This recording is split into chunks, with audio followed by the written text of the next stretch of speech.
we are live. Hola Madridistas, welcome back to another episode. Let's Be Real podcast. This is indeed a very special preview. We have been kind of, looking forward to this for forever, to be honest. An Arsenal Madrid matchup, and to get some of our favorite content creators from the UK on our channel. And got to say, I've been a fan of what James has been doing for the last, forever. To be honest, he's one of the finest football minds in the UK. One of the real ones, to be honest, because sometimes the UK football scene can be taken a bit lightly because of all the noise. But James's takes, James's earnest, honest opinions on our game has, always captivated what what I kind of looked in a fan who actually interpreted and analyzed the game on a deeper level. It's an absolute pleasure to have you on the show, James. It's been a while, but thank you for finding time and making this happen. Hey, not at all, and thank you for just like the kindest words I've ever heard. Coming on to a podcast or a collaboration. Very, very kind. I'm not sure. So kind. I'm not sure I can agree, but I really do appreciate it. And I'm really excited about this. You guys, Real Madrid have been at the top table for a long time, and to be joining you guys and the brilliant work you do, talking about my football club, which should be in these conversations, but haven't been for a long time, to be previewing this. Dare I say, from the position we're in as well. I mean, we'll touch on that. Obviously the 3-0 lead from the Emirates, but it's just it's the kind of content I want to be doing. It's what we all love, right? It's looking ahead to the big games and being a part of those. And I've watched Champions League knockouts for years, and this season's a great example of the Premier League, right? We've fallen away from what we wanted. I've taken my eye off the Premier League product. I don't enjoy it quite as much. I think that's because the league has its problems.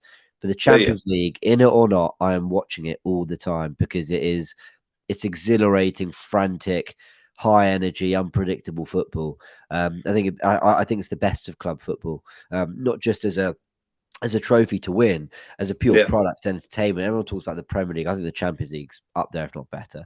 So I'm very excited to preview this one. Sorry for my long little intro there, but big no, it's all good. It's all good. Appreciate it. But to help me kind of break this down is my co-host, as per usual, Sahil. Big up Sahil as well. Talk to me, Sahil. How's the vibe like? Less than 48 hours to go. Come back this, come back that. We have done that, but not to quite the level that is demanded on Wednesday night. Are the nerves slightly kicking in already? At least it is for me, if I'm being honest. No, yeah, undoubtedly a big Champions League game like this, we've got a lead to turn around, and 3-0 is no mean deficit, right? Like, I know we've done it before, and the Bernabeu has experienced stranger things in the past. But we cannot be taking this Arsenal side, lightly, because Arsenal are extremely well drilled, as we saw in that first leg, and they don't need to be on the top of their game to still produce results, to still come away with a scoreline. So that's, I think, probably the one big takeaway from the first leg. Going into this game, I think mentally, as much as the feel of it, we do anticipate great things to happen, but as far as inspiration goes, you never know if that'll still be enough to get us over the line, because Real Madrid might win on the day. Real Madrid might be extremely heroic on the day, but isn't that quite good enough, right? Yeah, it might still just not be good enough. So there's always the fear of that happening, of it not being good enough. But if we can give it a good shot, then I mean, that's the least you can expect, right? Fair play. I mean, that is some perspective on it. But for me personally, if we don't get the job done, this will be a disastrous season. I mean, it's the same case for Arsenal as well. We might have the solace of Copa del Rey, but James would have heard the murmurs about us not really fancying the domestic cup as much as compared to Arsenal having such a prolonged love story with the FA Cup. But before we delve into the nitty gritty, James, I'm going to ask you the same question that I asked Sahil earlier. What's the feeling like? I saw your official match preview on AFTV, and you were a bit you weren't as confident as I thought you to as I believed you would be, because all of uh, the big names among the Arsenal fans, especially guys like Ian Wright. I mean, he's a legend. Obviously, he's gonna be super confident, but the optimism is supremely high when I look at what's the latest on how the Gunners are feeling. But tell me, James, what is your feeling like with less than 48 hours to go before kickoff? Well, I'll tell you why you guys may be surprised by my reactions, because you guys are Real Madrid, and when Mm, you there's no opponent out there like you. That's the reality of it. There isn't. mm. You won't know what it feels like to come up against a team that have 15 Champions League ties, that have this heritage. Who am I right thinking Liverpool are second with 6? Is it for the most Uh, Champions Leagues, or is anyone else? Bayern, how Milan. many do they have? Bayern have 6 as well, if I'm not mistaken. They have 6 So Yeah, I think as Milan well. basically, is up there. if you Milan add has 7. who has 7? Milan, Villa. Milan, Milan. AC Oh, Milan, AC AC Milan. Milan. Sorry, I was Yeah, like, but Villa do have one or two, maybe. they've Um, Yeah, they prehistoric. have so one. if you They have one. add AC Milan and Liverpool's tally, you still Hmm. don't have as many as Real Madrid. Yeah, So I there don't is like no. I don't like where you're going, because you're trying to jinx us. But fair play, James. I know I've played this game before. No, look, genuinely, guys, what it is that Yeah. we've seen Real Madrid in the absolute dungeons, like Mm, just outdone. yeah. And not only have they clawed it back, Mm, they've even clawed it back when they're not necessarily playing well. They've clawed mm, it back on moments. They kind of, if there's one team that there's kind of no point really looking into stats when it comes to it, it's kind of Real Madrid. Now, not mm, completely, because do you know yeah. what? I think at the Emirates, we saw a lesson in hard work and modern tactics. I think Hmm. Arteta outcoached Ancelotti. I think Arsenal's work ethic ran all over Real Madrid. So Mm, talent isn't everything. And by the way, yeah. Ancelotti and Real Madrid are not just talent. Let me just say that. There's some brilliant coaching, there's some brilliant ideas, and there's some brilliant Hmm. physicality and mentality there. But the point is, Real Madrid are a club that cannot have a lot of those things. And Hmm. then bam, bam, Yeah. moments, something. Yeah. Yeah. And that's why I'm extremely nervous. You Mm, guys, if this were any other game, oh, okay, let's put this way. If this was the first leg, yeah. do I think it end 3-0? Absolutely not. Mm, I go, no. hmm. It won't be Hmm. 3-0 because we'll keep it tight. Madrid will be wary about us on the counter, whatever. The fact that you have to score 3, the fact that is the Mm, assignment, the fact that that is it's that or bust. That makes it for me more likely to happen because that's what mm, you got to go for. It's like chasing Man City in the Premier League, knowing you have to strive for 90 plus points. Now, funnily mm. enough, we haven't even done that this year, but you get my point. So Yeah. I just think there is, and I hate to talk about this because you've been very kind about the content I do, and as you'll know, it's very analytical and stats based. But there's a magic about Real Madrid that you can't escape, Hmm. and that's what I'm really nervous about. You actually are pretty well read on us. I can see that, James. But one thing that I would like to kind of debate is the fact that, I mean, I got a bit of slack for actually thinking that after the first leg. People who watch our team probably just in the Champions League or on a yearly basis, probably the big games, the big nights in the Champions League, they would be a bit surprised. They were definitely surprised by the amount of control Arsenal had. Yeah, But even when we were in our pomp, not probably in the BBC's Zidane era, but definitely in Carlos' second stint with us, when we go away, especially in the first leg, it's unless the opposition game, their game is to actually make it end to end. We don't really come out of the gate swinging. We sure. just play pragmatic. We Yeah, just try to limit chances to pop shots from outside the box, and basically rely on some of the experienced guys, like Thibaut, Courtois, like Alaba, who had a couple of, even I think, who was the other goal line clearance by? I think it was by Jude Bellingham. But all these guys, they put a shift in to actually keep the score respectable. But then I was of the opinion that Arsenal had two big moments: the Declan Rice free kicks. Yeah. That is kind of in the vein of how Madrid used to dominate Champions League games. They won't necessarily have. And people would argue it wasn't against the run of play. Arsenal were slightly gaining more and more control of the match as the clock ticked on. I still believe that without Declan Rice's free kicks, we still walk away with a pretty respectable scoreline. Yeah. Do you echo the same sentiment, or do you feel like what you said, Arsenal completely outclassed Madrid on the night? Ooh, okay, difficult one that, because I think, I'm very aware I'm on a Real Madrid podcast here. I do think Arsenal actually outclassed Real Madrid in every way that night. I do. I think physically, technically, tactically, mentally, I think in every way Arsenal were better than Real Madrid. However, I will say this. There's a lot of cringe not cringe. What's the word? Cringe isn't the word. There's a lot of cliches. Yeah, hyperbole, cliches, things that do the rounds, words that are said like, for example, the league table never lies and you get what you deserve and blah, blah, blah. Football is actually the one game that can absolutely lie to you. In terms of you can play really well, you can lose. It can be you do everything right in the game, but you made that one mistake and you've lost. The one thing that slightly concerns me, as great as we were against you guys in almost every phase, when it comes down to it, Saka's crossed in the box. There was no one there. Martinelli's cut back, it was blocked.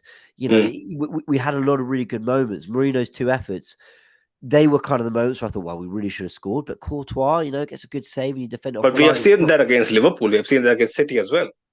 I guess what I'm trying to say is, basically to flip what you were saying, if Rice doesn't score those two goals, do I think we're scoring in that game? I think we are, but I'm not sure we're getting another two from somewhere else or whatever. But it was never 3-0, James. That's my point. You don't think the performance was a 3-0 performance? No, not for me. Not for me. I've seen better. But so you'll agree with this, right, James? As good as Arsenal were on the night, and you'll have watched more of Arsenal this season than either of us. They finished some really difficult, chances. Those free kicks were never going in. Two on the same day, especially. Yeah, unreal, So apart from this game, having watched other Arsenal games, can you tell us if Arsenal have always been that ruthless or that, good finishing wise? Or was it just a matter of that night and things clicking on that night? Yeah. The final third is a major problem for us. Major problem. We do not punish teams when we get in and around the box. And that's a part of football, by the way. So you can't say, oh, well, we do everything else right, but, we just lack some in the final third. So, but, well done us. No, you've got to be good in the final third, and we lack that. But, I have to respectfully disagree. I think it was a 3-0 performance, guys. Look, let me also say, right, I'm caught up in the euphoria of being an Arsenal fan beating Real Madrid, right? Like, it's always going to feel exceptional what we did. So, whether a 1-0, 3-0, whatever, that's going to cloud my vision and judgment of it. But I would say that if you look at kind of every element of the game, we did have the chances. We did have you guys chasing passes for the whole second half. We completely shut down your Galacticos, like your legendary front three, Bellingham in midfield, Modric. Like you guys completely failed to shut down what we can do.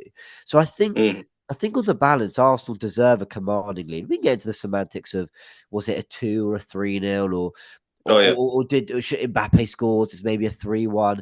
But generally, I think Arsenal deserve the lead that they're taking to the Bernabeu. I say all that knowing, though, that if we're not more inventive in the final third, I don't think we're going to score against you, because I think what allowed us to get 3 goals, aka the free kicks, aka the Mourinho goal, was the fact we were so camped in your half that almost by chance, eventually the ball's going to go in the back of the net.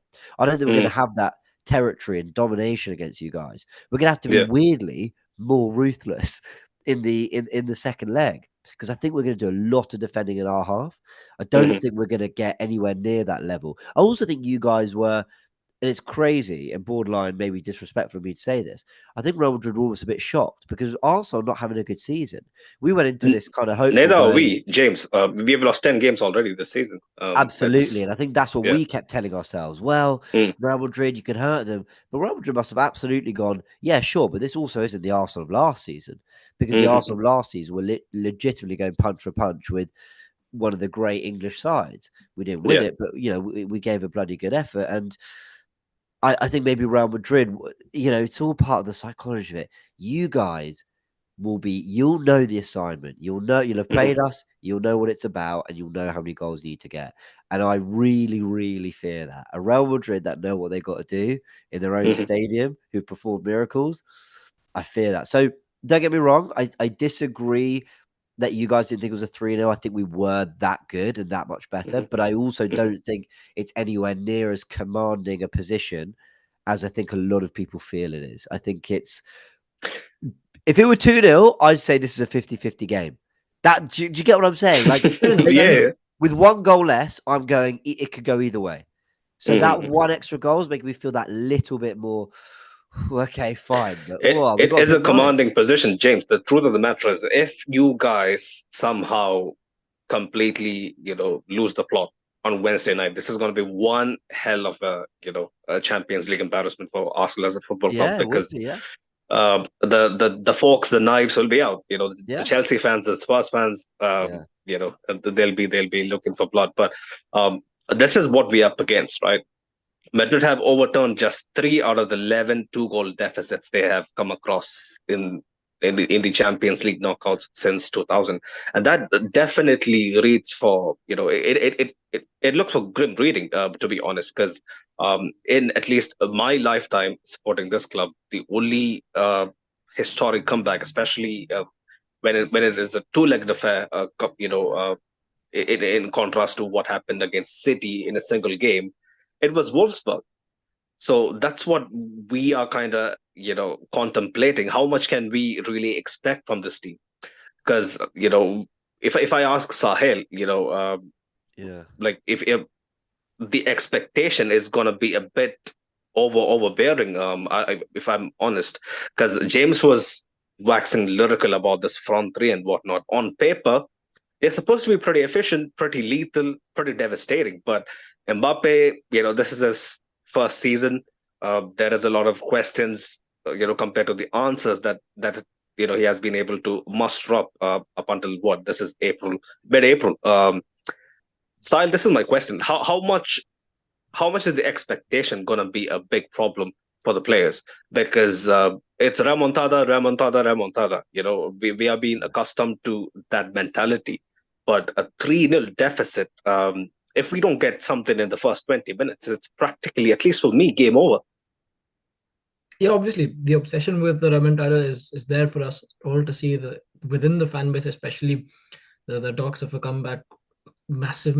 Everybody's been going on and on about it ever since the final whistle for the first leg. And when you look at it, like statistically, like you said, we've only ever come back from a 3-0 or a 2-0, rarely. The only time we've done it, we've actually been able to claw back from a deficit that bad or nearly as bad, is when we've actually gotten something to show for from the first leg. Like if you go back to City first leg, Benzema actually scores a header, and Vinicius brings us back. I know people even back then were like, why are you celebrating a third goal at 4-3 down? But deep within our minds, we knew that was going to be something to show for when we go back to the Bernabeu. The sad part here is that we have nothing to show for, much like the Wolfsburg game from 10 years ago. But who are we to compare Wolfsburg to Arsenal? So that's my point here. We have nothing to show for. The cushion from a 3-0 is almost too comfortable for Arsenal, which again in itself might play on their minds. Which I want to actually ask to James, because James actually mentioned that the Arsenal were going to spend much of the second leg defending, right? And that's what you expect as a team, Arteta, to set up with a defensive mindset, and to even say that, okay, Madrid might score once or twice, but we're not going to allow them to overturn. What my question is it too is the temptation too strong to actually sit in and defend against a Madrid side that's just lost to you 3-0. Because Madrid don't have the, tightest of defenses. You know that, and we know that better than anybody else. This season we've and also we struggle against a very well drilled low block. We just struggle. We don't have any threat in the air as well. That too, but going the other way, you could easily get, you could almost whisper and get one in the early stages of the game, which again we have a tendency to concede in early stages of every game. Yeah, we start games slow, James. I'm pretty sure they've looked into it in detail. So do you think that's something that's playing in their minds? Okay, we might at least get one more, and then we can go to defend. Okay, so the thing about starting in a low block, a lot of Arsenal fans are against this because they're saying we just had so much of the ball at the Emirates. We played well. Why? We control that second half. Why would we not build on that? Especially when you guys have a leakier defense, perhaps than in recent years. But here's my thing, right? I am a big believer in platforms in football. And what I mean by that is get the basics right, build a platform, and your football will build on that. I think if Arsenal try to get the wingers wide, stretch the team, stretch the pitch, knock the ball about, and then, they look one misplaced pass or one good tackle from Valverde in midfield. Suddenly it's a 3-on-3 running at us. Now, maybe Ryan makes a good save and you get away with it. But it's very difficult to just switch on and regroup your shape and very quickly just pick up, all right, what am I meant to be doing defensively again? Where do I go? What are the partnerships? What are the understandings? All this stuff. Now, I'm not saying Arsenal should get the ball from centre-back, boot out the pitch and get into like two banks of four. I'm not saying that. But I do think we can be wise. Now, Declan Rice in that first leg, to my complete and utter shock, was absolutely bombing up and down the pitch. I couldn't believe it. Now, his ball carrying was a huge threat for you guys. What's that, sorry? His ball carrying, his runs into the deep final third, Yeah, and let me say I'm speaking about one of the greatest midfielders to ever live in Luka Modric, but he did run all over Modric. Okay, you'd expect 100%. That side was, on that completely. Side, clearly a very clear plan. Lewis Kelly as well, him inverted. For sure. I think in this game, Declan needs to be closer to Partey or Jorginho or Marino, whoever it is. And actually, Lewis Skelly, instead of inverting next to the six, almost he inverts into that higher space. The reason I say that is because I actually think we're going to want our more physical players, the ones that cover ground, to be just that little bit close together. Just keep Rice a little bit more sensible. In fact, maybe Lewis Skelly doesn't even invert. Maybe he just hugs the touchline a little bit. And we almost build out in a 4-4-2 shape. The reason I'm talking tactically here is because the point I'm trying to make is I have heard from another guy on AFTV called Nick. I've done tactical insight with him. He has said that Real Madrid struggle against low blocks, which I found very interesting. But also, mainly because I thought you had the dribblers and the players to kind of beat that. But that is interesting. Clearly a tactical thing. But also, I think Arsenal could do with just calming everything down that first 10, 20 minutes. I see 100%. A game in which the roof is closed, the atmosphere is electric, the ultras have done their thing, Real Madrid are pumped, and Raya has to make 3 saves in the first 20 minutes. But you know what? If he makes some comfortable saves, catches a few crosses, you haven't really worked us too hard, and Mbappe and Vinicius haven't had a moment, 20 minutes very quickly becomes, wait, hold on. With a quarter of the tie is gone here, or should I say a quarter of the game's gone here. Next thing you know, you're approaching 30, 40 minutes and you're going, Arsenal haven't really been asked a question here. And at that point, you can get on the ball and play a little bit. But I just think the first thing is don't deny Madrid space. Deny them space. Don't allow them any. If we try and play really expansively, which I don't think we ever would, but I mean, if we get caught in that way, the crowd gets lifted by the space. One goal is all that takes, James. I'm pretty sure your players are more than aware. And this is uncharted territory. I mean, as much as the statisticians can laud about how Madrid has never beaten Arsenal in the Champions League. This is something that Arteta and the players have never really been faced with. I mean, even the second leg at Bayern, we saw how Arsenal couldn't really show a good account of themselves on the biggest stage. That's one thing that I really I'm really looking forward to, because big up Rohit, our tactician on the team. He was very keen to point out that Arsenal's tempo, especially in possession, is not remarkable. It's pretty pedestrian. We saw Very that. slow. Yeah, even in the first leg. So Odegaard probably is the only person who can pick a consistently, key pass out of nothing. You guys rely on Declan Rice's athleticism more often than not, and Partey's, heroics as well. And but Mohammed, also if I can cut you just very, very quickly though. You go on. touched on something fascinating there, which is the pedestrian, slow nature of Arsenal's play, which I totally agree with, and it's made me tear my hair out all season. But this might be the one game where I'm really thankful for it. This might be the one game where I'm like, slow it all down. I almost want Madrid to sink to our just like I just want nasty football, just and look, Arsenal can play, we can move the ball around. We showed that in the first leg, but we move it around more via intelligence of movement rather than speed of play. It's not like you see where the Arsenal players are, but we just do it so quickly you can't cope.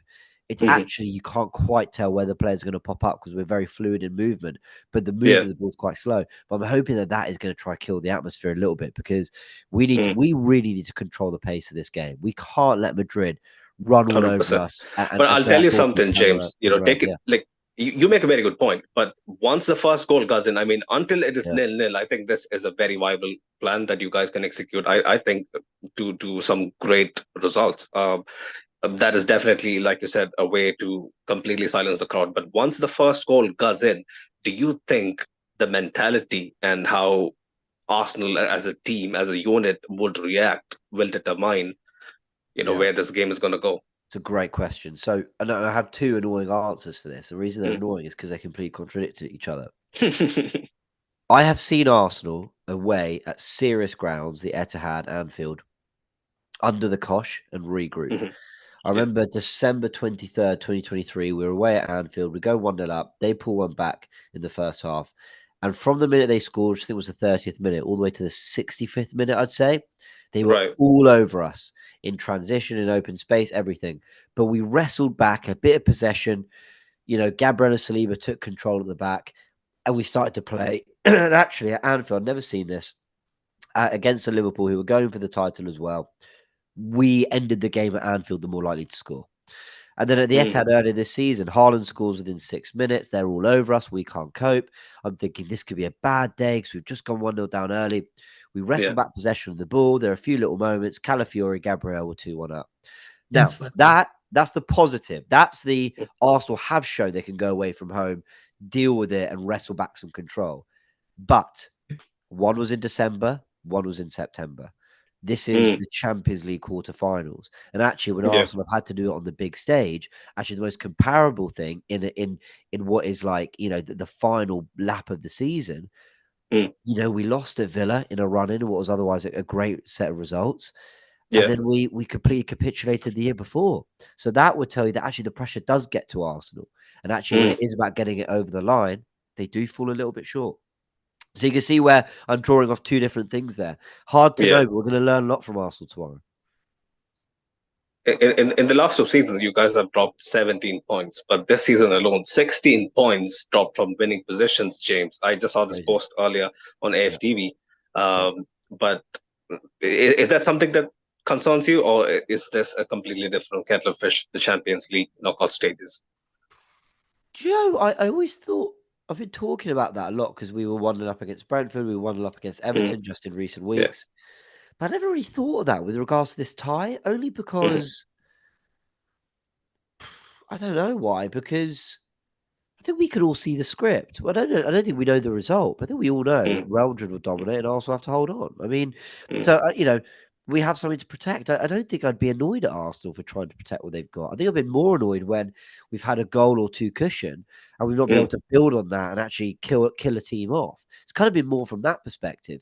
Because while we've blown a lot of leads, a lot of them were 1-goal leads. And actually the defence can sort of be forgiven for the odd error, the odd something. It's more been from an attacking perspective that we haven't been able to cement those draws into wins. So I haven't really thought about it with regards to this game. I think I think whether we were 6-0 up, 1-0 up, whatever, I think Arsenal were always going to come here and have to do a lot of defending. And I think that's just going to be the case either way. Bro, on the contrary, do you not see Real Madrid's defense as being leaky to an extent that if you get one, because as Madrid fans, we know for sure that Vinicius and Mbappe and Bellingham, Rodrigo, with the kind of quality they've got, these four can produce at least 3 or 4 moments of absolute brilliance, and we've seen that before. Yeah, but we are not quite confident in the fact that our defense, in the current state that it is, can be as structured and can dig in as much. Especially our press. Arsenal. It's very disjointed. Because if we concede once, we're done. Yeah. Right? So then we don't need 4, we need 5. So do you not see that as an opportunity to maybe kill the tie off by scoring 1 in the save first 20-25 minutes? Or is that something that Arsenal is not mentally prepared for? No, look, it's all... I think do you guys play Football Manager? I play Football Manager. I don't know if you guys do. A bit, but mostly FIFA, but yeah. Right, so, well, FIFA's true of it as well. I think almost video games and tactics, breakdowns, I do on AFTV and loads of people across YouTube. You guys mentioned you cover it as well on Let's Be Real. I think with all this stuff, we kind of get sucked into defining a tactical plan for a game or a manager's philosophy. And the reality is, Arsenal have to defend in a low block, and then when they've got a goal kick, they're going to have to try play out the back. They're going to have to try and bite a press. They're going to have to try and play around Real Madrid. And then if we win a throw in high up in your half, we're going to have to squeeze you up, drop you back, and see if we can try play through you. The reality is we're going to have to do everything. Everything. We're not going to be able to just sit back for 90 minutes. Maybe we could, and we could maybe get away with it, but we're going to have to pick our moments. All I'm saying is we've got to be more sensible and we've just got to be in a more settled shape. When Saka gets the ball one-on-one with Alaba, Garcia, whoever it is, I do not want to see him turning back to the centre-back and giving it to him. And I also don't want him to see him launching it to Courtois saying, no, we're all good. We don't want to attack. We're just going to drop in. I want to see him taking on your fullback. So it's just going to be a case of picking our moments. Jurien Timber is a serious athlete down that right-hand side. How much does he bomb on to support when we've got that overlap? I think he's got to suss in the first 10, 20 minutes. How much has he got the beating of Vinny? How much is Vinny in the game? If he's not, you go, listen, I'm going for it. Saliba, cover me. It's all going to be...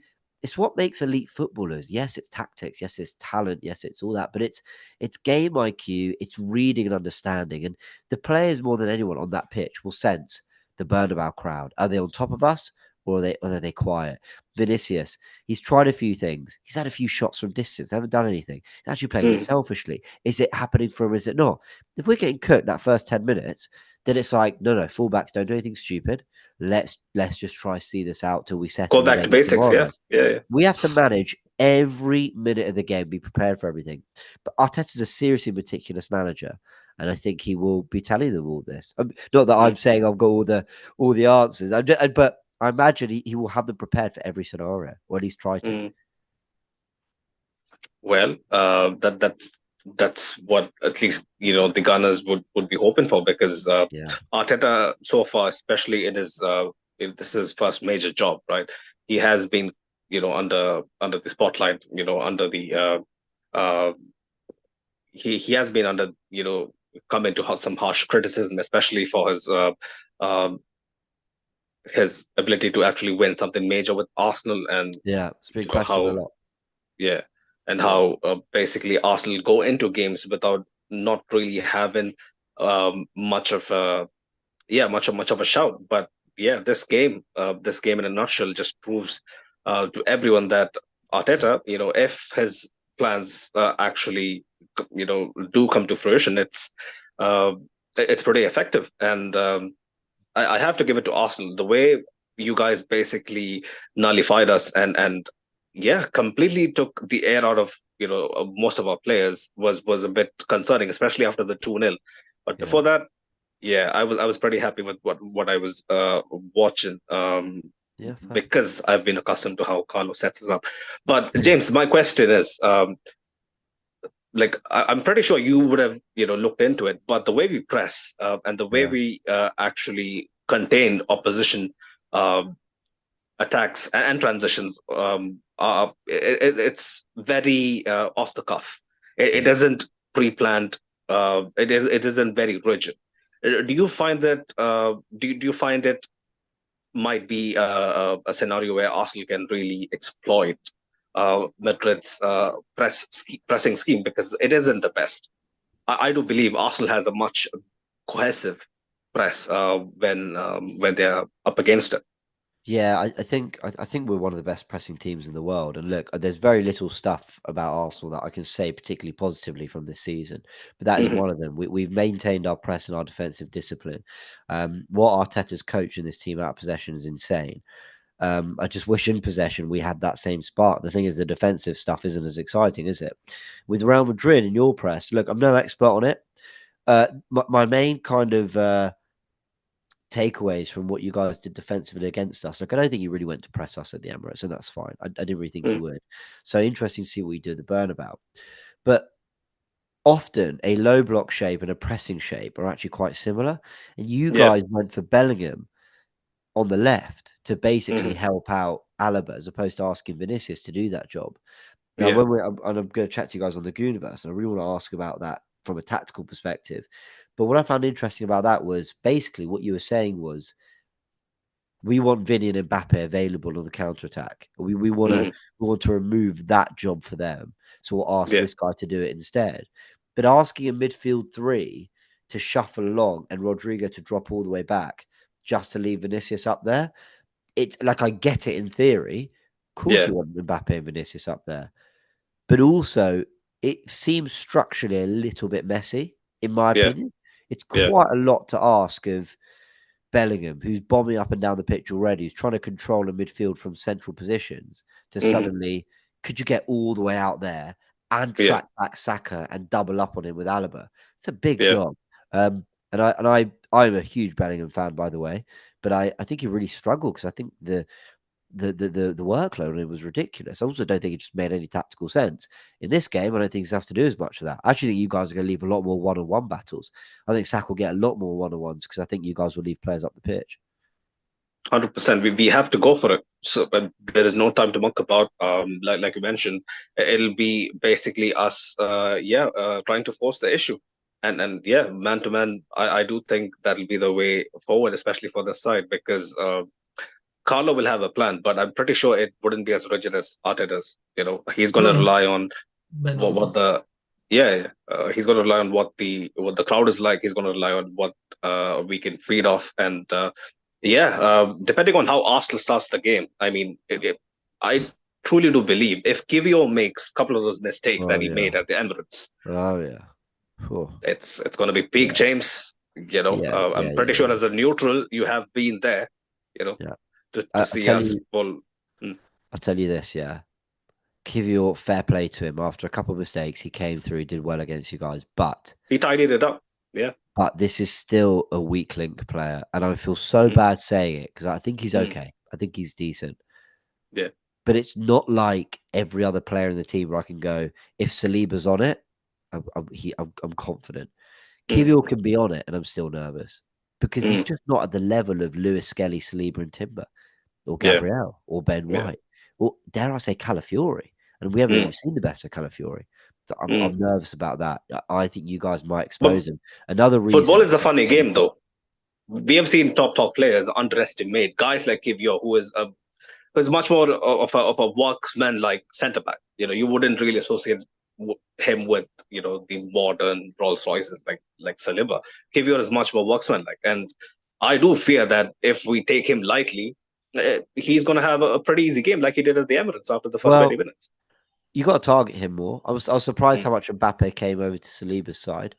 Oh yeah, but because he likes to drift to the left. That's it, and that's where he got his shot from. So it makes sense. I'll say this about Kivio though: he's very good on the ball, very underrated in that sense. Actually, he doesn't have the modern centre back kind of pace and power that they kind of all have. That kind of strength and domination. But he is good on the ball, and I think where you can underestimate Kivio isn't in terms of attacking him. I think if you have a go at him, you'll cause him problems. I think it's more in that if you don't press him, he's actually the best in our squad. I can't believe I'm saying this about Jakub Kivio, but he's the best in our squad, better than Gabriel, better than Saliba, at pinging the ball. It was a curved pass either to the left winger into space and behind, or to an on-running striker in that kind of channel. He's really, really good at bypassing a press and getting in behind a team, because his weight of pass is the kind of bend on it he gets makes it really easy for runners in behind. And if you don't press him, he will pick out Martinelli a few times. That's where we might earn a bit of territory. So that's the only thing I'd say. I think he's going to be the most nervous, I imagine, on the night. Although he has said in an interview recently he wasn't nervous, so good for him. I hope he's not. But listen, I'm not trying to tell Real Madrid what to do. And Ancelotti and your analysts would obviously know this. They're not going to be listening to James from AFTV. But I think your best chance is both pressing Saliba to force a mistake, but also to ensure that he's not our outlet to get beyond you guys. I think if you don't target him in both the attacking and defensive way, it's just a massive opportunity missed for you guys. I can see that causing a lot of damage. Sahil can back me up. Either it is long diagonals, or even in transition, those chip balls in behind, we just struggle to recover. Rudiger isn't the same Rudiger that we have been accustomed to, over the last couple of years. Raul Asensio is basically learning on the job, so it isn't ideal by any means. Mendy is a huge loss again. I mean, people underestimate what he brings to the table, but Fran Garcia isn't Mendy, and Fede, half with Fede at right back, isn't Carvajal. We have to be very honest. Carvajal is someone who is street smart, who just knows what the game exactly needs. Fede, he does it to a great extent, but that isn't his natural position. So, you hear all this from James. It's almost given me PTSD, World War II flashbacks, basically, because I've seen all this happen throughout the season. With us, undoubtedly. Yeah, with us. Pressing, teams will come and press high. I mean, I think the greatest example of it was the defeat at Anfield. And that was probably the game where we were most wary of a team that was going to come up against us and press really high. So if Arsenal do want to force mistakes out of us, then there's a good chance that they might get a few chances off that. I don't know if there'll be particularly, high XG chances, or if we find a way to, clear the ball off the line a couple of times like we did in the first leg. But that will obviously be there. And as with Arsenal on the other end, there's always a scope of error with even not just what's his name, not just Kivior, but also Lewis Kelly and the others. I know they're fantastic players on the ball, technically very proficient, but if Bellingham, and particularly Bellingham and Rodrigo, do get their pressing boots up, we know we're not used to seeing Mbappe and Vinicius press a lot, but if they can play a supporting role kind of, in the shadows of Bellingham and Rodrigo, then we as well could see some very good chances come off the back of that. And what else can we really ask for? Because when Arsenal are on the ball, we need to get it back as soon as we can, whether it be by counter pressing or by suffocating them in midfield. I don't think our midfield at the moment is quick enough or good enough to suffocate Arsenal. So I think our best bet is going to be not let them get us deep in our half. But I'm sure that's something James will agree on. Looking at our squad, our midfield is not, without Camavinga, with Modric legs at 40, Valverde probably playing out of position, Bellingham being overloaded with a lot of work rate and all of that. Too much responsibility for Jude. So all of that, and Chouameni as well. So I think Arsenal fans looking at our midfield as well will be really confident at that part. But if we can somehow win that battle, and if Ancelotti can come up with a plan, and I know he leaves the execution part of his tactical responsibilities on the players. Like we spoke with James about the pressing responsibilities, right? On Vinicius and Mbappe, those two aren't really doing much when it comes to this over the span of 90 minutes. They might have a moment or two, but that end of execution is still very much on the player's end. So that's I think somewhere something that we lack at still. And I know it's funny saying this in April, but it is what it is. 100%. I mean, this is a good segue. I just want to quickly, I know we are a bit past, the time we agreed on, James, but quickly, Ceballos, right? I'm pretty sure you would be you would have been keenly, watching his rise to, proper starting material kind of form for us over the last 12 months. And how he has basically surprised most of us. I was very hot and cold on Ceballos. We all knew there was a player there, but this season, given the injury crisis, we had all throughout the team, he stepped up. He single-handedly ran games for us, and him missing the first leg was a huge problem that we all knew well beforehand. Before we actually traveled to North London, but I do think this is a very risky move from Carlo. But given like what James rightly pointed out, and we all saw that Modric couldn't quite keep up. We all know he has the technique, he has the wizardry to maybe come on in the last 25 minutes when the game needs a bit more nous, a bit more calm, and basically, dictate the game from deep. Ceballos, I think, will be thrown into the deep end half with Ceballos. But on the complete opposite side of the spectrum is Odegaard, who is gonna be, bestowed with the captain's armband, has raised a few questions. Some people bemoan the fact that he goes missing in big games. Sometimes he just hides away from the responsibility. What's your take on these two midfielders? They have both had history with Arsenal and Madrid. Just trying to think. We must have had Real Madrid. We must have had Odegaard and Ceballos both on loan at the same time at one point. Probably. So Real Madrid 2021 fully loaned out two players to us at once. That's interesting. So first and foremost, I'm happy to see Ceballos doing well at Madrid because I think Dani Ceballos is a classic example of a player who was brought down by the level of the team around him. Now, he played for an Arsenal side that finished 8th twice. The 2 seasons he was there, he finished 8th.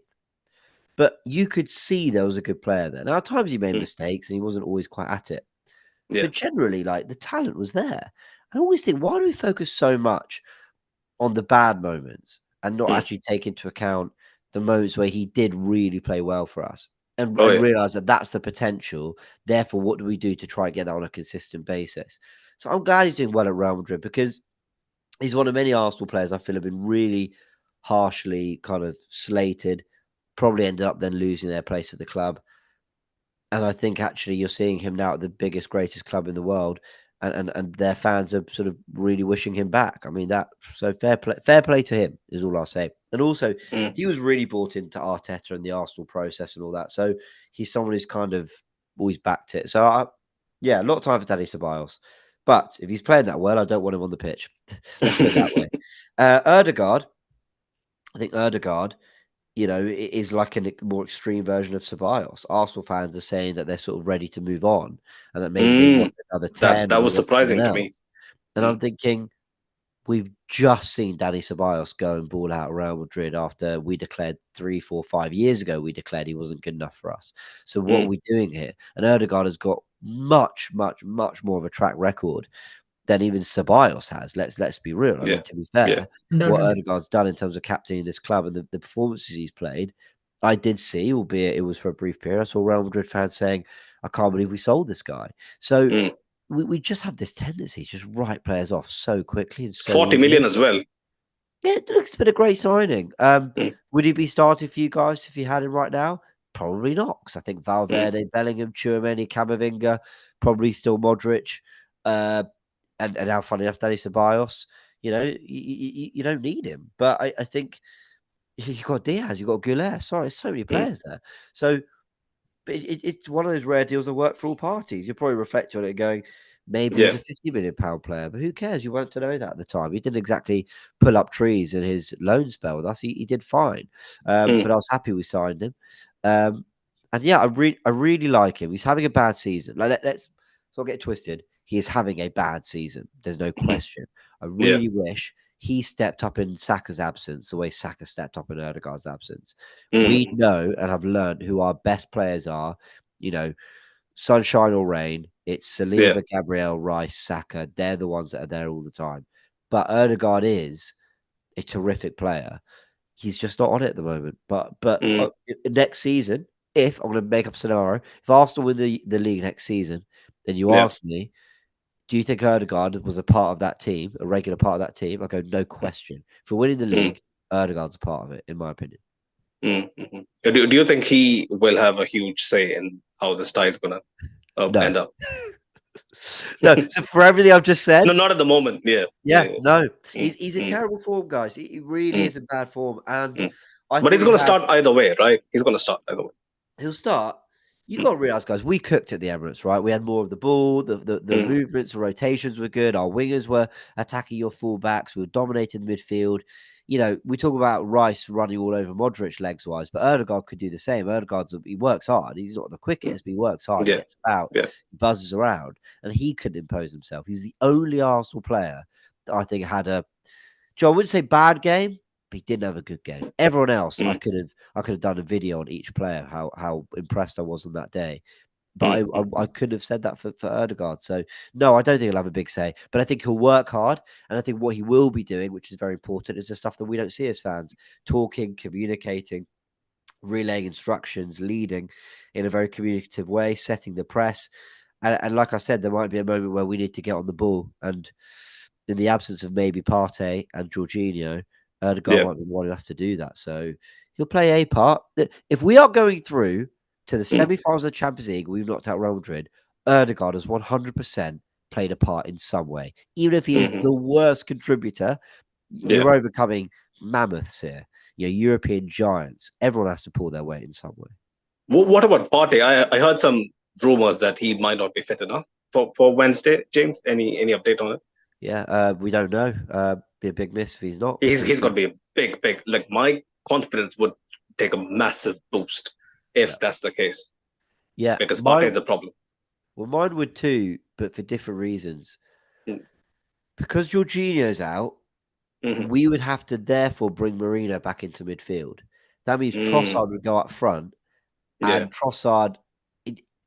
I like the physical presence. One thing I loved about our 11 against you guys is we were stronger.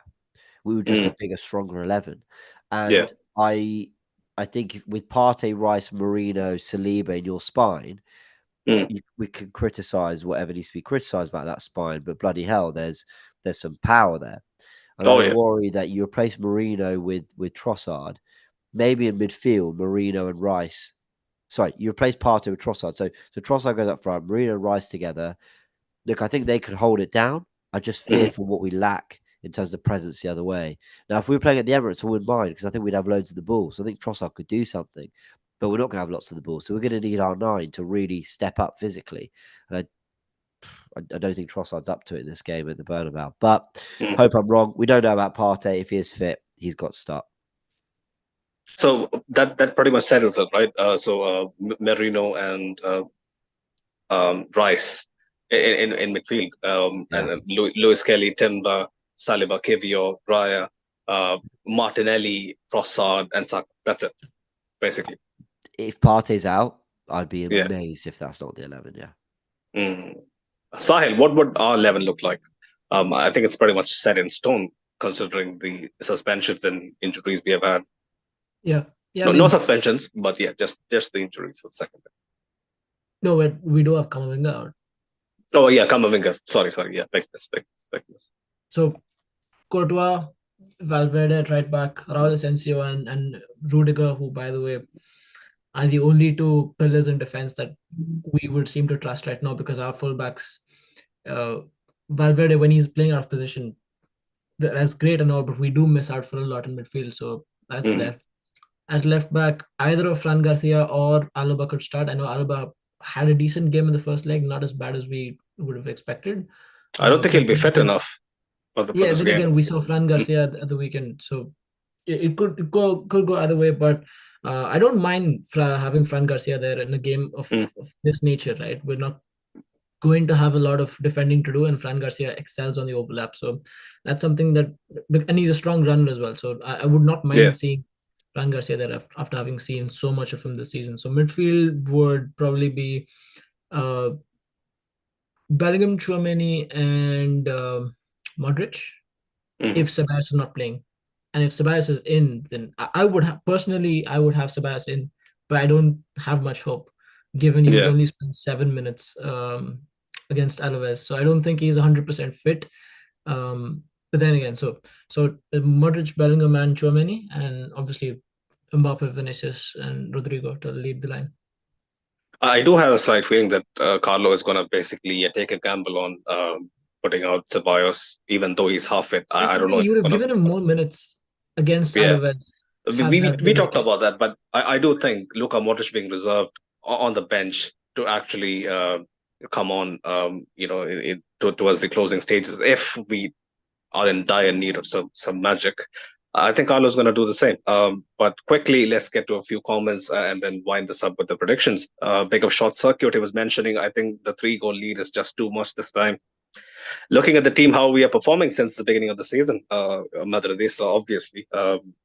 James, I'll be very honest, right? This is all hope and belief and faith talking. Yeah. If we actually go into the reality and how this season has shaped up, 1% chance, personally, for me. 3-0 deficit is a tall order.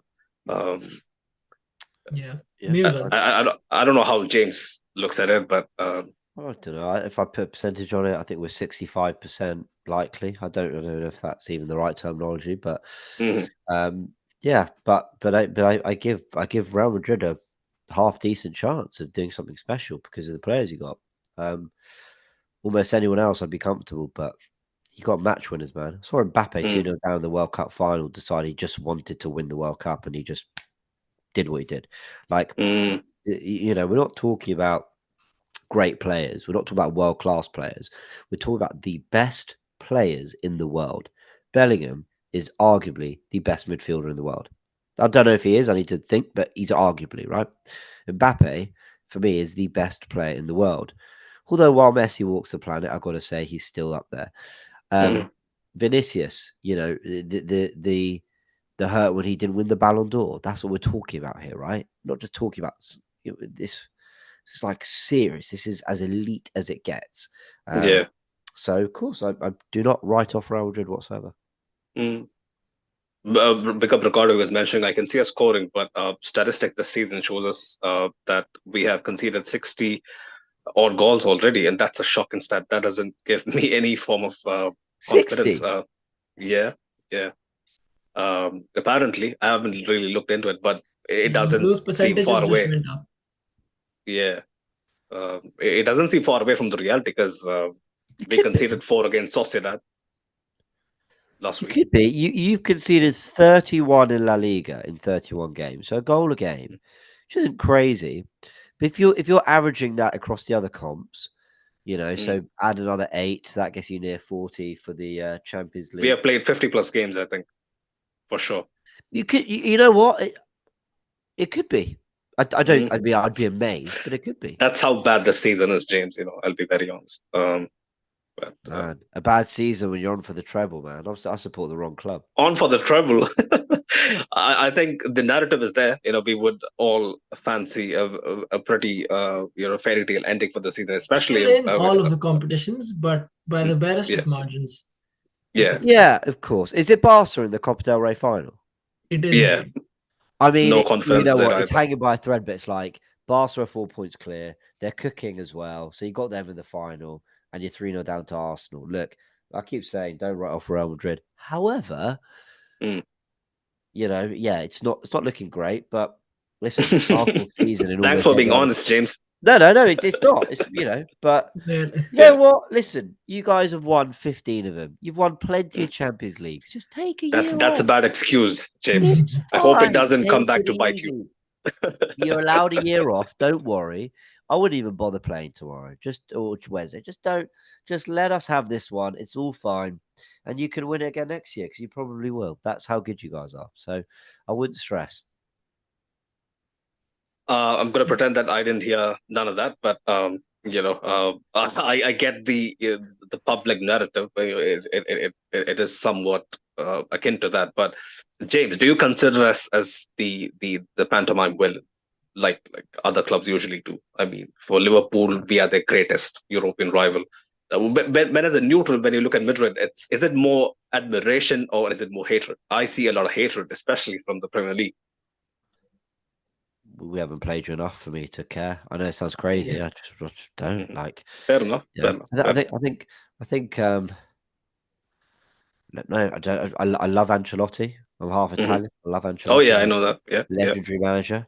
I love a lot of your players. I think Modric is a legend. No, I don't feel that. Do you know what? I felt this a lot more when you had Sergio Ramos, Cristiano Ronaldo. Oh Jose yeah. Mourinho. A lot more Yeah. notorious. Yeah. When you had those players, I was much more like, God, I can't stand this club. I can't say I've really ever been there with Madrid. Right. It's this team. I like a lot of your team. I think Mbappe's got there's something about Mbappe I can't quite clock. Look, I don't want to say he's got an arrogance. He's a bit of a diva.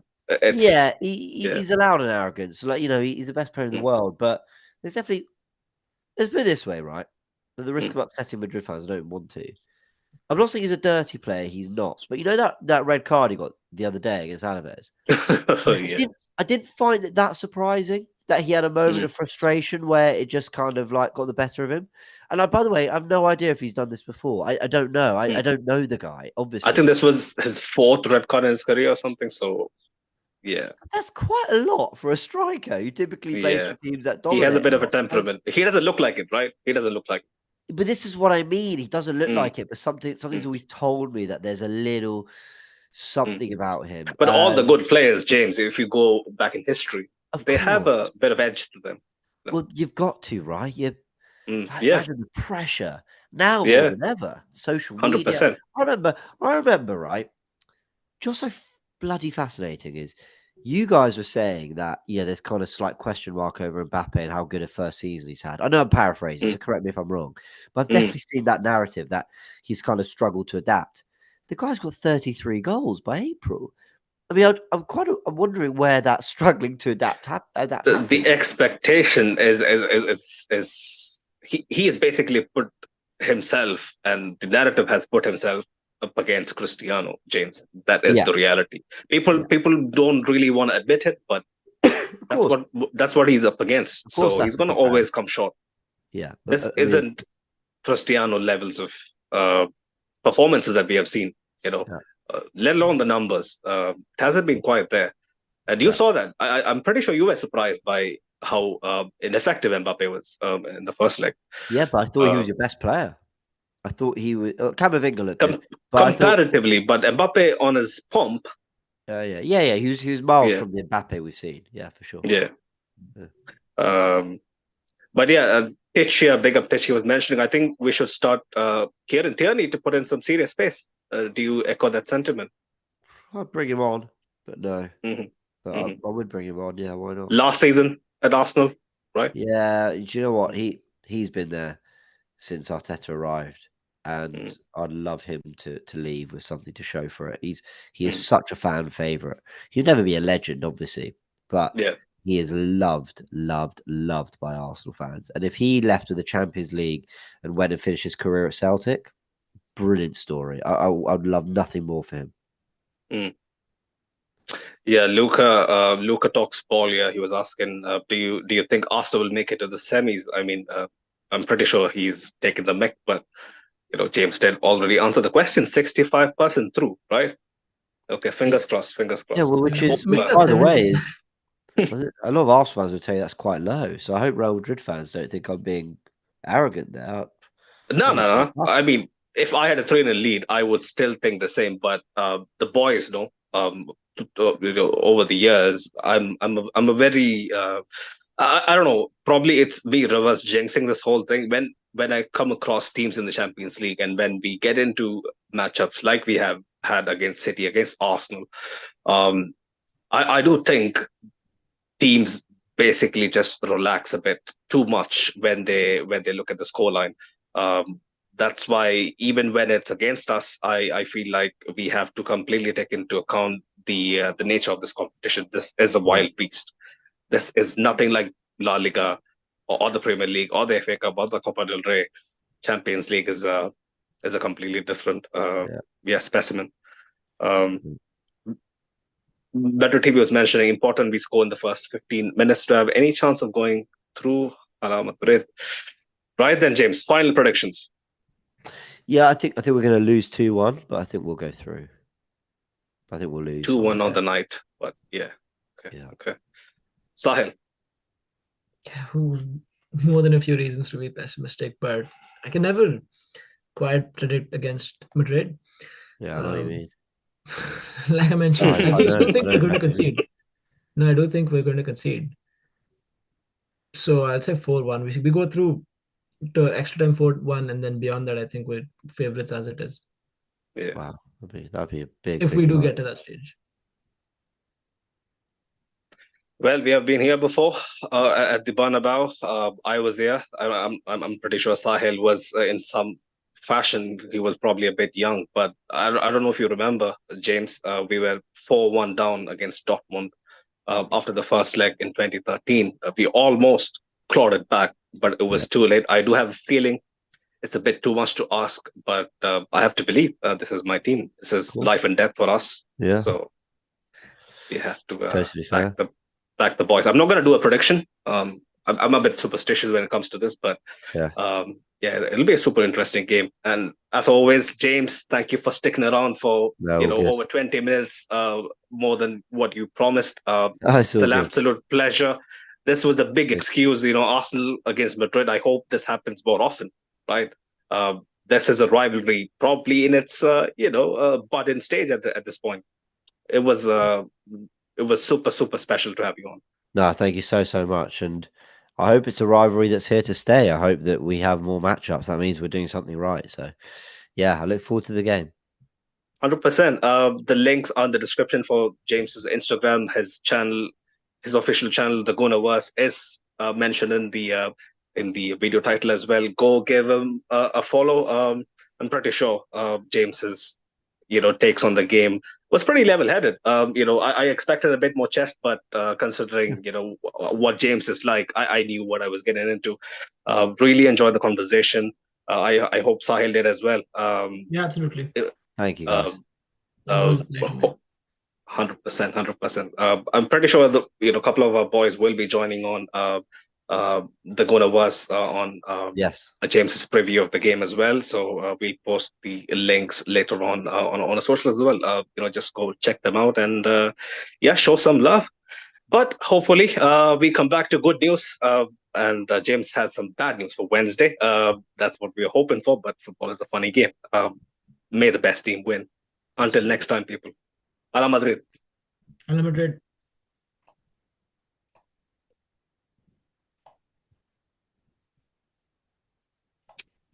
All right. Thank you so much, James, for sticking around.